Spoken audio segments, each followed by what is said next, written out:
ஓம் நமோ வெங்கடேசாய. திருச்சானூர் ஸ்ரீ பத்மாவதி தாயார் திருக்கோயில் வருடாந்திர உற்சவங்களில் வசந்தோற்சவம் இந்த மாதம் மே மாதத்தில் 3 நாட்கள் 22, 23, 24 மே 2024 நிறைவு பெறும் வகையிலாக மேற்கொள்ளப்பட்டது. ஒவ்வொரு நாளும் அதற்கான தரிசன டிக்கெட்டுகள், அந்த சேவைக்கான டிக்கெட்டுகள் திருக்கோயிலில் அட்வான்ஸ் புக்கிங்கில் வழங்கப்படும். வருகிற மாதம் ஜூன் மாதத்தில் தெப்போற்சவம் வருகிறது. தாயாருக்கு ஃப்ளோட் ஃபெஸ்டிவல் 17, 18, 19, 20, 21 இது மாதிரி ஒவ்வொரு மாதத்துலேயும் ஏதாவது ஒரு விசேஷம் இருந்துகிட்டே இருக்கும் தாயாருக்கு. அந்த மாதிரி நாளில் நாம் தரிசனத்துக்கு புக் பண்ணிவிட்டு தாயாரோட இந்த சேவைகளிலும் பங்கேற்கிறது நமக்கு விசேஷமாக இருக்கும். வழக்கமான வசந்தோற்சவத்தில் சாதாரணமாக திருமஞ்சனம், எல்லா விசேஷ திருமஞ்சனம் நடக்கும். 2வது நாள் தங்கத்தேர் இருக்கும். அந்த தேரை பார்த்திங்கன்னா இப்போ தான் புதுசாக பண்ண தேர் மாதிரி புதுசாக ரொம்ப மெருகூட்டின வகையில் பார்க்குறதுக்குன்னே இவ்வளோ பேர்.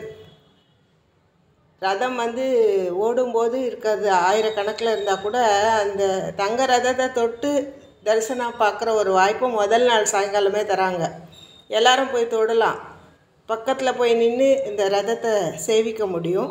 அதே மாதிரி ஒவ்வொரு நாள் சாயந்தரமும் தாயாரோட பெரிய மாட வீதி புறப்பாடு சேவிக்கிறபடி இருக்கும். அதுக்கு முன்னாடி நாட்டிய நிகழ்ச்சிகள், அது இல்லாமல் கலை நிகழ்ச்சிகளும் இருக்குது. வேத பாராயணன்றது அரை மணி நேரம் கண்டிப்பாக உண்டு. பாட்டு, வேத பாராயணம், நாதஸ்வரன்றது மண்டபத்திலே நடக்கும்.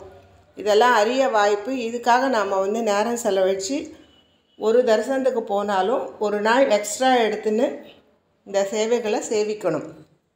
இந்த வசந்தோற்சவ மண்டபத்தை அலங்காரம் பண்ணியிருக்கிறது வித்தியாசமான ஒரு சூழ்நிலை. ஒரு காட்டுக்குள்ளே எப்படி இருப்பாங்களோ அந்த மாதிரி ஒரு தவோவனத்தில் இருக்கிற இடத்துல வசந்தத்தை அனுபவிக்கிற மாதிரியான ஏற்பாடுகள் இருக்கும்.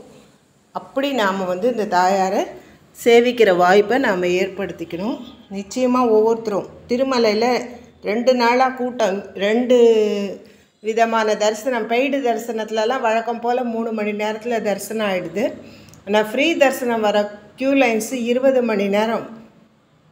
வெளியில் அவங்கவுங்க ரிலேஷன்ஸ் கிட்ட பேக்கை கொடுத்துட்டு அப்படியே வெயிட் பண்ணுறாங்க. லாக்கர்ஸ் கிடைக்கல, ரூம்ஸ் கிடைக்கல.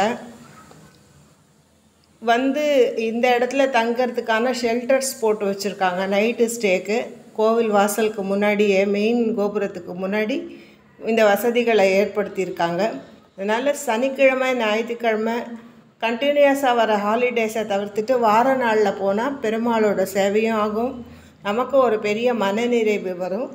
இந்த ஸ்ரீனிவாசா கோவிந்தா, ஸ்ரீ வெங்கடேசா கோவிந்தான்னு இந்த மலையில் நாம் எவ்வளோ தூரத்துக்கு அவரோட நாமம் உச்சரிக்கிறோமோ அது நமக்கும் நல்லது, மற்றவங்களுக்கும் நல்லது. இது நடந்து வரவங்க தான் அதிகமே தவிர, இந்த அலிபிரி இப்போ நீங்கள் பார்த்துட்டுருக்கீங்க செக் பாயிண்ட்டில் கூட்டமே இல்லை.